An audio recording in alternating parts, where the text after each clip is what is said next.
केंद्रीय कैबिनेट का देशवासियों को तोहफा। सेमिकॉन 2.0 मिशन और यूरिया के लिए राष्ट्रीय निवेश नीति को मंजूरी। झारखंड ओडिशा के सीमावर्ती इलाकों के बीच बिछेगी चौथी रेल लाइन। राज्यपाल ने बीआईटी मेसरा से राज्य की आवश्यकताओं के अनुरूप तकनीकी समाधान विकसित करने का किया आह्वान। मुख्यमंत्री का समीक्षात्मक बैठक में कनेक्टिविटी सुधार और विस्तार पर जोर। रक्षा राज्य मंत्री संजय सेठ ने रांची में एसआईआर को लेकर जागरूकता वाहनों को किया रवाना। नेता प्रतिपक्ष बाबूलाल मरांडी और आदित्य प्रसाद साहू ने विभिन्न मुद्दों को लेकर सरकार को घेरा। और राज्य में बारिश ने पकड़ी रफ्तार। रांची समेत कई जिलों में हुई तेज बारिश। 19 जुलाई तक कई इलाकों में भारी बारिश की संभावना। वज्रपात का येलो अलर्ट।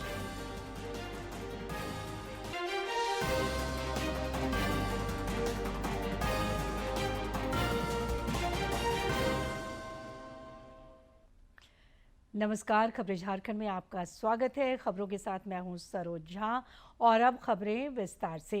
प्रधानमंत्री नरेंद्र मोदी की अध्यक्षता में आज केंद्रीय कैबिनेट की बैठक हुई। इस दौरान देशवासियों को कई तोहफे मिले। 7 बड़े और महत्वपूर्ण फैसलों पर मुहर लगी। कैबिनेट फैसलों की जानकारी देते हुए केंद्रीय मंत्री अश्विनी वैष्णव ने बताया कि सेमिकॉन 2.0 मिशन और यूरिया के लिए राष्ट्रीय निवेश नीति को केंद्रीय मंत्रिपरिषद ने मंजूरी दी है।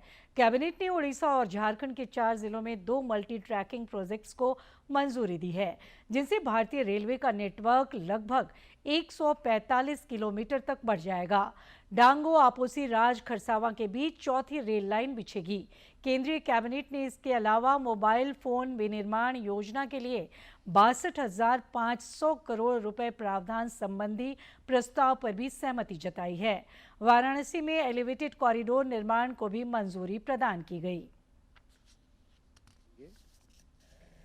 Each one of them would be producing about 12 lakh metric tons, 12.7 lakh metric tons. 1 crore metric tons के प्रोडक्शन की तरफ हम जाएंगे। 10 मिलियन बोलना था। 1 करोड़ मेट्रिक टन की तरफ हम जाएंगे। इस पिछले 1 दशक में 6 नए प्लांट ऐड किए गए। 6 नए प्लांट ऐड करने से बहुत हमारा इंपोर्ट का डिपेंडेंस कम हुआ है, आत्मनिर्भर भारत हुआ है। और ये 8 और प्लांट ऐड करने से भारत की कंप्लीट रिक्वायरमेंट, जितनी भी भारत की रिक्वायरमेंट है यूरिया की, वो देश में ही बनेगी और भारत यूरिया में आत्मनिर्भर हो जाएगा।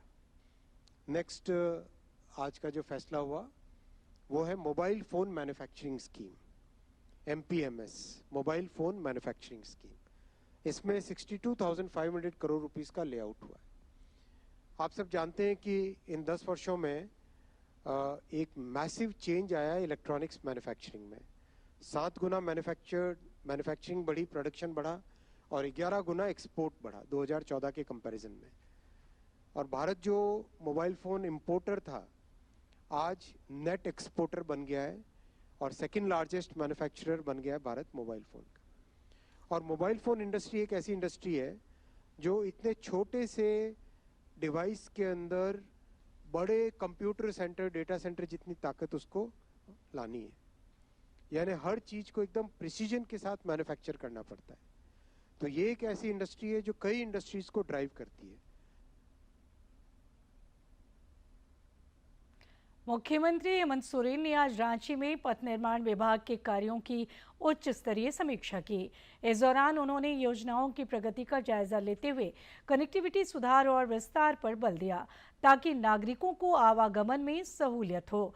सीएम ने लंबित कार्यों को शीघ्र पूर्ण करने, सभी निर्माण परियोजनाओं का डेटाबेस और जियो टैगिंग अनिवार्य रूप से सुनिश्चित करने तथा पारदर्शिता और जवाबदेही के साथ गुणवत्तापूर्ण कार्य करने पर बल दिया। मुख्यमंत्री ने सड़कों से जुड़े मीडिया और सोशल मीडिया से मिल रही शिकायतों पर त्वरित कार्रवाई करने की हिदायत दी। श्री सोरेन का संकीर्ण सड़कों के चौड़ीकरण और सुधार पर जोर रहा। उन्होंने हर परियोजना की नियमित रूप से मॉनिटरिंग के निर्देश दिए। राज्य में एसआईआर की प्रक्रिया जारी है और 29 जुलाई तक प्रपत्र भरने की अंतिम तिथि निर्धारित है। इस बीच रक्षा राज्य मंत्री संजय सेठ ने रांची के कांके विधानसभा क्षेत्र में एसआईआर जागरूकता वाहनों को रवाना किया। मौके पर उन्होंने कहा कि अभियान का उद्देश्य अधिक से अधिक लोगों को मतदाता सूची के विशेष गहन पुनरीक्षण से जोड़ना है। श्री सेठ ने बताया कि सही मतदाता सूची लोकतंत्र को मजबूत बनाने के लिए जरूरी है। उन्होंने लोगों से अपने मतदाता विवरण का सत्यापन कराने, त्रुटियों को सुधारने और नए पात्र मतदाताओं से नाम जुड़वाने की अपील की।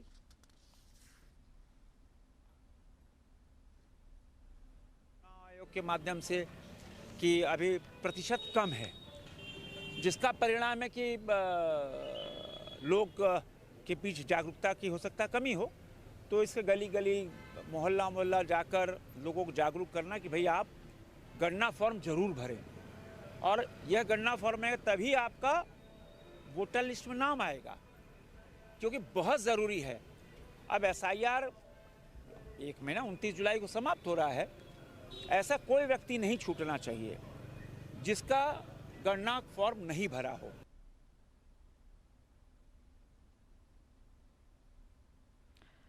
राज्यपाल संतोष कुमार गंगवार ने आज BIT मिश्रा के 72वें स्थापना दिवस समारोह को संबोधित किया। इस दौरान उन्होंने उच्च शिक्षा के क्षेत्र में संस्थान के योगदान की सराहना की। साथ ही विकसित राष्ट्र के निर्माण में युवाओं की सक्रिय भागीदारी पर जोर दिया। राज्यपाल ने BIT मिश्रा से राज्य की आवश्यकताओं के अनुरूप तकनीकी समाधान विकसित करने का आह्वान किया।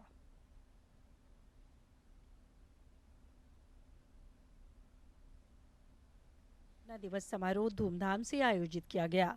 इस मौके पर राज्यपाल संतोष कुमार गंगवार ने संस्थान को संबोधित किया।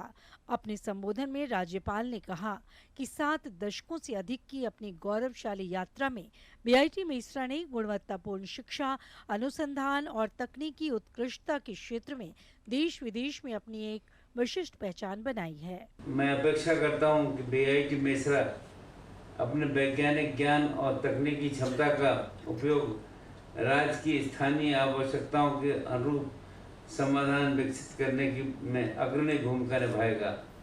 जब विश्वविद्यालय समाज की वास्तविक चुनौतियों का समाधान प्रस्तुत करते हैं, तभी उनकी शिक्षा और अनुसंधान की वास्तविक सार्थकता सिद्ध होती है। बदलते वैश्विक परिदृश्य का जिक्र करते हुए राज्यपाल ने कहा कि किताबी ज्ञान से इतर शिक्षण संस्थानों को व्यवहारिक समाधान ढूंढने वाले सशक्त केंद्र के रूप में काम करना होगा।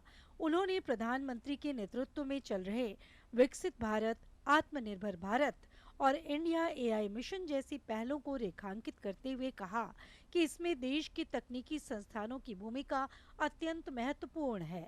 आत्मनिर्भर Bharat, startup India, digital India, make in India तथा इंडिया AI मिशन जैसे दूरदर्शी पहलों के माध्यम से विज्ञान, प्रौद्योगिकी और नवाचार के क्षेत्र में नई ऊंचाइयों की ओर अग्रसर है।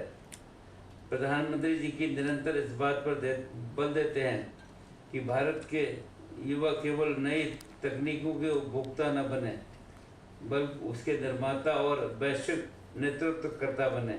राज्यपाल ने झारखंड की प्रचुर प्राकृतिक और खनिज संपदा का उल्लेख करते हुए BIT मिश्रा से अपेक्षा की कि वे खनन, इस्पात, कृषि और पर्यावरण संरक्षण जैसे क्षेत्रों में स्थानीय आवश्यकताओं के अनुरूप वैज्ञानिक समाधान विकसित करें।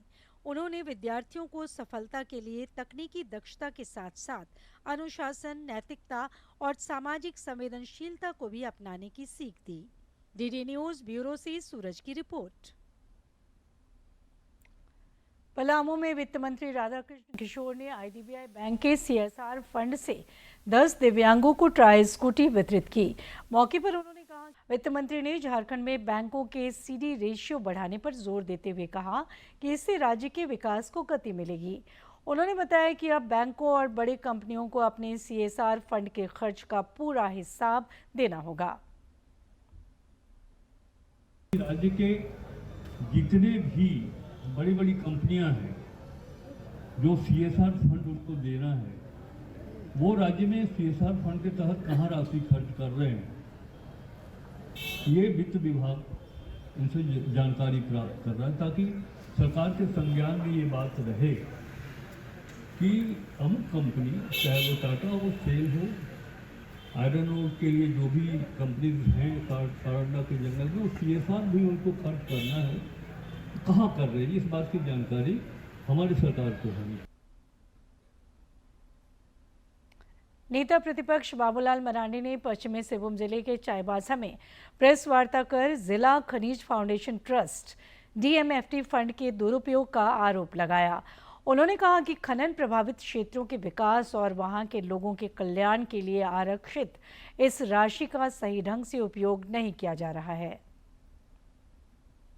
अधिक रुपया प्रत्येक वर्ष चाईबासा के डीएमएफटी फंड में पैसा आया, लेकिन खर्च कहाँ हुआ?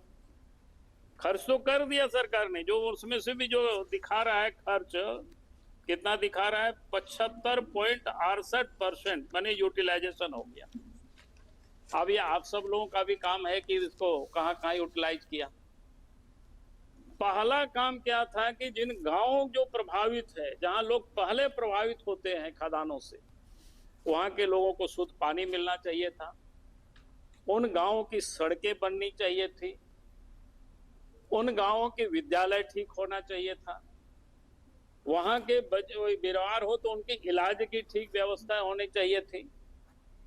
लेकिन ये सारे काम नहीं हुआ, पैसा यूं ही लुटा दिया हेमंत सोरेन सरकार ने। पश्चिमी सिंहभूम जिले के पांडुकी गांव में धार्मिक स्थल पर गंदगी फैलाने का विरोध करने पर कुछ युवकों ने 4 आदिवासी युवकों के साथ मारपीट कर उन्हें गंभीर रूप से घायल कर दिया। सभी घायल युवकों का इलाज चाईबासा के सदर अस्पताल में चल रहा है।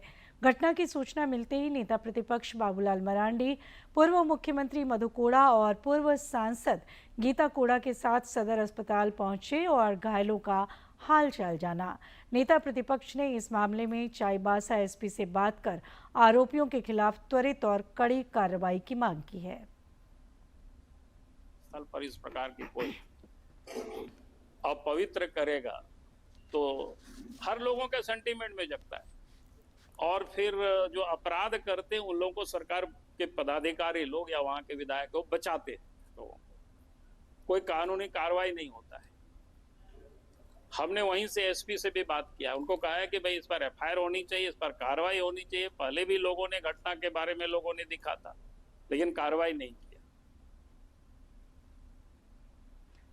भारतीय जनता पार्टी युवा मोर्चा के नेता श्रीनिवास की गिरफ्तारी का मामला तूल पकड़ता जा रहा है। भाजपा के प्रदेश अध्यक्ष आदित्य प्रसाद साहू आज चतरा पहुंचे। इस दौरान पत्रकारों से बातचीत में उन्होंने सरकार और पुलिस की कार्यशैली पर तीखा हमला बोला और गिरफ्तारी का कड़ा विरोध किया। श्री साहू ने राज्य सरकार को चेतावनी दी कि अगर उन्हें जल्द रिहा नहीं किया गया तो पार्टी के सभी कार्यकर्ता सड़कों पर उतरकर विरोध करेंगे। चेतावनी देना चाहती हूँ। ये सिर्फ चतरा की घटना नहीं, पूरे राज्य की घटना है। अरे उभरते हुए हमारे कार्यकर्ता को जिस प्रकार से आपने गलत तरीके से उनको जेल भेजने का काम किया है, उनके ऊपर दर्ज किए गए मुकदमे अभियोग को वापस किए जाए, अन्यथा भारतीय जनता पार्टी का एक कार्यकर्ता सड़कों को ऊपर करके आंदोलन करने का काम करेगा।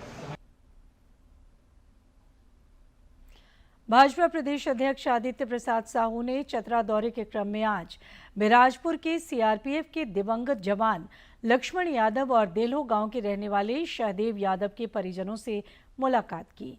इनकी मौत पिछले दिनों चतरा में अनियंत्रित एवं बेलगाम कोयला परिवहन के कारण हाइवा की चपेट में आने की वजह से हो गई थी। श्री साहू ने दिवंगतों के चित्र पर पुष्पांजलि कर भावभीनी श्रद्धांजलि अर्पित की और परिजनों को ढांढस बंधाया। भाजपा प्रदेश अध्यक्ष ने कहा कि ये घटना प्रशासन की लापरवाही और अनियंत्रित कोयला परिवहन व्यवस्था पर गंभीर प्रश्न चिन्ह खड़ा करती है। उन्होंने प्रशासन से दोषियों के विरुद्ध कठोर कार्रवाई करने की मांग की ताकि भविष्य में ऐसी हृदय विदारक घटनाओं की पुनरावृत्ति न हो। मौके पर सांसद कालीचरण सिंह और विधायक उज्जवल दास समेत भाजपा के कई नेता और कार्यकर्ता मौजूद थे। आज विश्व प्लास्टिक सर्जरी दिवस है। रांची के रिम्स में इस सिलसिले में जागरूकता के उद्देश्य से कार्यक्रम आयोजित हुआ। इस दौरान आयोजित क्विज प्रतियोगिता में विद्यार्थियों के साथ विभिन्न अस्पतालों के प्लास्टिक सर्जरी विशेषज्ञों और विद्यार्थियों ने बढ़ चढ़कर हिस्सा लिया।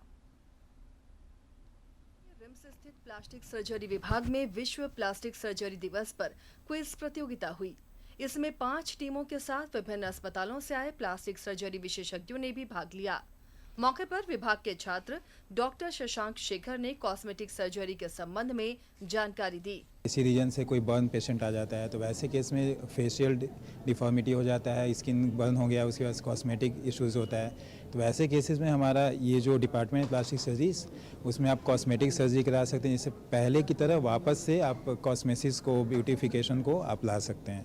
तो इन चीज़ों में हम लोग का वर्क है और ये एक इमर्जिंग ब्रांच है। इसमें बहुत सारे अभी रिसेंट एडवांसेज आ रहा है, जिसकी वजह से लोग जैसे होता है डिप्रेशन में जा रहे हैं, काफ़ी इस वजह से जो प्रॉब्लम आई है तो उस चीज़ को हम लोग दूर कर सकते हैं। क्विज प्रतियोगिता के माध्यम से प्लास्टिक सर्जरी, कॉस्मेटिक सर्जरी और किन किन स्थितियों में ऐसी सर्जरी की जरूरत होती है, इसके संबंध में जानकारी दी गई। छात्रा डॉक्टर प्रियंका सिंह ने बताया कि प्लास्टिक सर्जरी में फंक्शनैलिटी मेंटेन करना जरूरी होती है और फेस बर्न में खास तौर पर कॉस्मेटिक सर्जरी काफी जरूरी हो जाती है। Cosmetic surgery is a part of plastic surgery only, ठीक है। प्लास्टिक सर्जरी वाइड टर्म है जिसके अंदर हम लोग कॉस्मेटिक को भी देखते हैं एंड लोगों का फंक्शनैलिटी को भी मेंटेन करते हैं, ठीक है। तो जैसे कि किसी को बर्न होता है तो पोस्ट बर्न कॉन्ट्रैक्चर होता है, रिलीज़ कराते हैं तो उसका हैंड मूवमेंट, लेग मूवमेंट सब चीज़ इंक्रीज़ होता है उस चीज़ के लिए, ठीक है। और उसी हिसाब से अगर उसका फेस पे बर्न होता है तो उसके लिए हम उसे कॉस्मेटिक सर्जरी के हिसाब से भी उसको बेनिफिट देते हैं, ताकि इन फ्यूचर वो कॉन्फिडेंस से रह भी सके।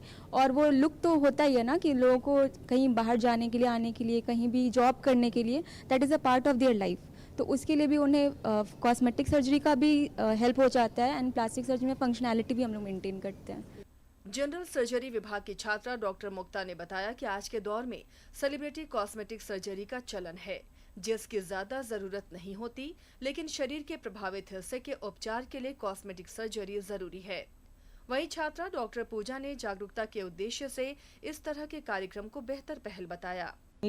कॉस्मेटिक पर्पस के लिए करते हैं, लेकिन यहाँ पे वो सब उतना ज़रूरी नहीं है। ये तो सिर्फ आर्टिफिशियल सुंदरता के लिए होता है, लेकिन जो ज़रूरी होता है जैसे बर्न पेशेंट्स और जिनको सही में ज़रूरत है, बहुत सारे छोटे बच्चे उनका अंगुली मुड़ जाता है बहुत बार, तो उसको सीधा करना, फंक्शनल एबिलिटी ज़्यादा ज़रूरी है।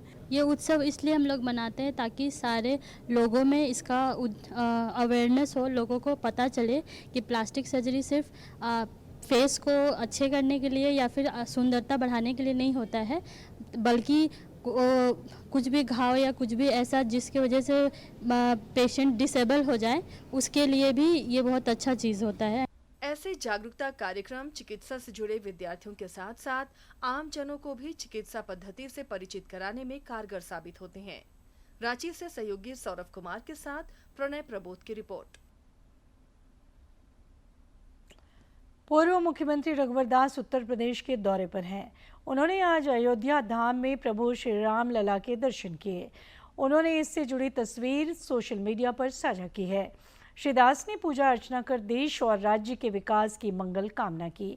उन्होंने कहा कि प्रभु श्री राम के दिव्य और भव्य मंदिर में आकर मन आह्लादित है। मर्यादा, सत्य, सेवा और राष्ट्र धर्म के आदर्शों पर चलने की प्रेरणा देने वाले प्रभु श्री राम का आशीर्वाद हम सभी पर सदैव बना रहे। रांची के जगन्नाथपुर मंदिर से कल भगवान जगन्नाथ की रथ यात्रा निकलेगी और महाप्रभु मौसी बाड़ी जाएंगे। रथ यात्रा की सभी तैयारियां पूरी कर ली गई हैं। भगवान जगन्नाथ, बलभद्र और सुभद्रा का आज नेत्रदान महोत्सव संपन्न हुआ, जिसमें श्रद्धालुओं की भारी भीड़ देखी गई। महाप्रभु की एकांतवास से बाहर आने पर उनके भक्त खासे उत्साहित दिखे। कल शाम 5 बजे ऐतिहासिक रथ यात्रा शुरू होगी। मंदिर परिसर और रथ को भव्य रूप से सजाया गया है तथा रथ यात्रा में लाखों श्रद्धालुओं के शामिल होने की उम्मीद है।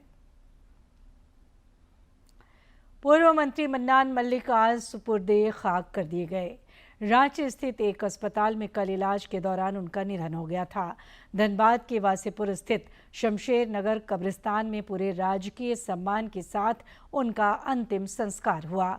उनके जनाजे में शामिल विभिन्न राजनीतिक दलों के नेताओं, प्रशासनिक अधिकारियों और हजारों समर्थकों ने नम आंखों से अंतिम विदाई दी।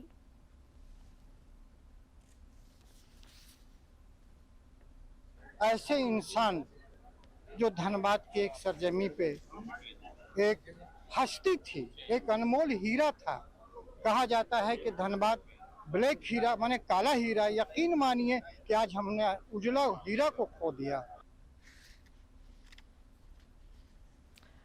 राज्य में बारिश की रफ्तार बढ़ी है। रांची और आसपास के क्षेत्रों में आज तेज बारिश हुई। मौसम विज्ञान केंद्र के पूर्व अनुमान के अनुसार राज्य में 19 जुलाई तक कई क्षेत्रों में भारी बारिश की संभावना है।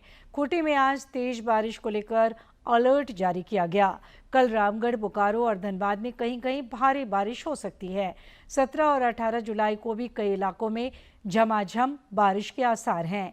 इस अवधि में आंधी और वज्रपात की आशंका है। आने वाले दिनों में तापमान में करीब 4 डिग्री सेल्सियस की गिरावट हो सकती है। इस मानसूनी सीजन 1 जून से राज्य में अब तक औसतन 41% कम बारिश हुई है।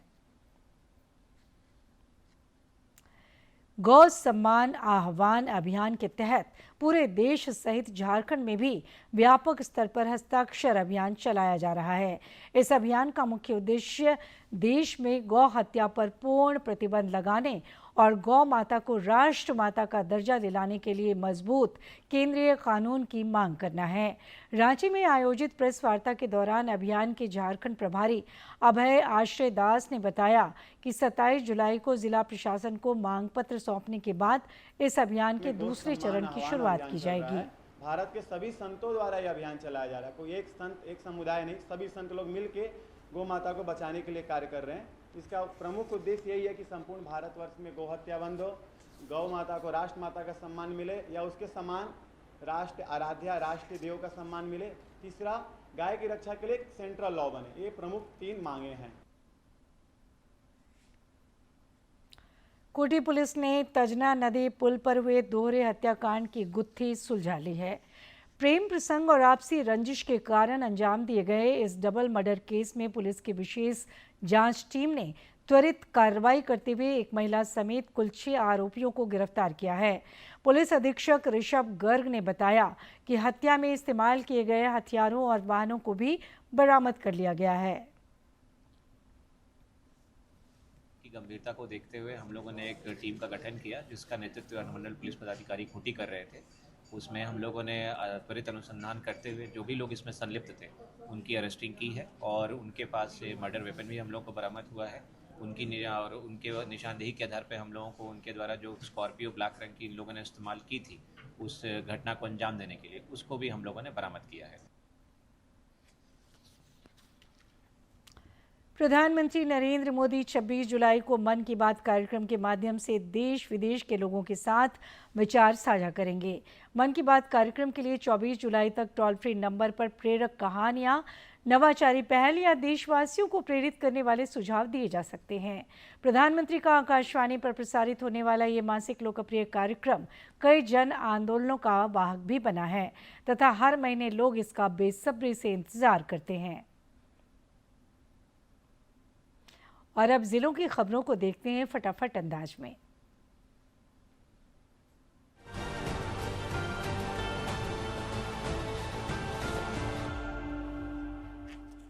लोहरदगा में मुख्य निर्वाचन पदाधिकारी के रवि कुमार ने कहा कि मतदाता सूची के विशेष गहन पुनरीक्षण में केवल पात्र भारतीय नागरिक ही शामिल हों। गैर भारतीय फॉर्म पर हस्ताक्षर न करें और कारण बताकर बीएलओ को लौटाएं, अन्यथा यह दंडनीय अपराध होगा। गढ़वा जिले के सभी मतदान केंद्रों पर बीएलओ, बीएलए2, स्वयंसेवकों और ग्रामीणों की बैठक कर अनमैप्ड इलेक्टर्स का सत्यापन किया गया। उपायुक्त पशुपति नाथ मिश्रा ने केंद्रों का निरीक्षण कर प्रक्रिया की जानकारी ली और मतदाता सूची को शुद्ध, पारदर्शी व त्रुटि रहित बनाने के निर्देश दिए। गढ़वा उपायुक्त पशुपति नाथ मिश्रा ने समाहरणालय में जन सुनवाई कर राशन, पेंशन, भूमि विवाद, मुआवजा, आवास और योजनाओं से जुड़ी समस्याएं सुनी। प्राप्त शिकायतों के समाधान के लिए संबंधित अधिकारियों को त्वरित कार्रवाई के निर्देश दिए। मुआवजा भुगतान समेत कई मामलों पर सुनवाई हुई। पाकुड़ उपायुक्त मेघा भारद्वाज ने जन समाधान दिवस में नागरिकों की समस्याएं सुनी और संबंधित अधिकारियों को त्वरित, पारदर्शी और समयबद्ध समाधान के निर्देश दिए। बकाया भुगतान, सरकारी पोखर से पानी उपयोग, दिव्यांग पुनर्वास समेत विभिन्न मामलों पर कार्रवाई का निर्देश दिया गया। पलामू उपायुक्त दिलीप प्रताप सिंह शेखावत ने चैनपुर में 65वीं सुब्रतो कप अंतर्राष्ट्रीय फुटबॉल प्रतियोगिता का शुभारंभ किया। उन्होंने खिलाड़ियों को अनुशासन, मेहनत और खेल भावना के साथ आगे बढ़ने की प्रेरणा दी। प्रतियोगिता में पलामू, गढ़वा और लातेहार की टीमें भाग ले रही हैं। सिमडेगा में 19 जुलाई को होने वाली जेएसएससी क्षेत्रीय कार्यकर्ता संयुक्त प्रतियोगिता परीक्षा की तैयारियों की उपायुक्त कंचन सिंह और एसपी श्रीकांत एस खोटरे ने समीक्षा की। जिले के 11 केंद्रों पर 3 पालियों में परीक्षा होगी। कदाचार मुक्त आयोजन के लिए सुरक्षा और व्यवस्थाओं के निर्देश दिए गए। गुमला समाहरणालय में आयोजित साप्ताहिक जन शिकायत निवारण दिवस पर विभिन्न प्रखंडों से पहुंचे नागरिकों की समस्याएं सुनी गईं। संबंधित अधिकारियों को प्राप्त आवेदनों का त्वरित, निष्पक्ष और समयबद्ध निष्पादन सुनिश्चित करने के निर्देश दिए गए। खूंटी में बीएलओ बैठक के दौरान एएसडीडी श्रेणी के मतदाताओं की सूची सार्वजनिक रूप से पढ़ी गई। अनमैप्ड मतदाताओं पर भी चर्चा हुई। पात्र मतदाताओं से प्रगणना प्रपत्र समय पर भरकर जमा करने की अपील की गई।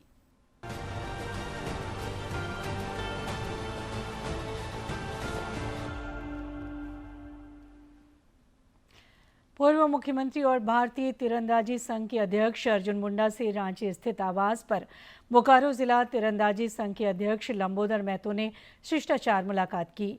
इस दौरान बोकारो में आयोजित होने वाली द्वितीय नेशनल रैंकिंग तीरंदाजी प्रतियोगिता पर चर्चा हुई। इस प्रतियोगिता का आयोजन बोकारो में 19 से 27 अगस्त तक किया जाएगा। मुलाकात के क्रम में दोनों के बीच आयोजन की तैयारियों और व्यवस्थाओं को लेकर विमर्श हुआ। श्री मुंडा ने प्रतियोगिता को सफल और भव्य बनाने पर विशेष जोर दिया। इस खेल आयोजन में देश भर के तीरंदाजों के शामिल होने की उम्मीद है। और आखिर में इस बुलेटिन के मुख्य समाचार एक बार फिर। केंद्रीय कैबिनेट का देशवासियों को तोहफा, सेमिकॉन 2.0 मिशन और यूरिया के लिए राष्ट्रीय निवेश नीति को मंजूरी। झारखंड ओडिशा के सीमावर्ती इलाकों के बीच बिछेगी चौथी रेल लाइन। राज्यपाल ने बीआईटी मेसरा से राज्य की आवश्यकताओं के अनुरूप तकनीकी समाधान विकसित करने का किया आह्वान। मुख्यमंत्री का समीक्षात्मक बैठक में कनेक्टिविटी सुधार और विस्तार पर जोर। रक्षा राज्य मंत्री संजय सेठ ने रांची में एसआईआर को लेकर जागरूकता वाहनों को किया रवाना। नेता प्रतिपक्ष बाबूलाल मरांडी और आदित्य प्रसाद साहू ने विभिन्न मुद्दों को लेकर सरकार को घेरा। और राज्य में बारिश ने पकड़ी रफ्तार। रांची समेत कई जिलों में हुई तेज बारिश। 19 जुलाई तक कई इलाकों में भारी बारिश की संभावना। वज्रपात का येलो अलर्ट।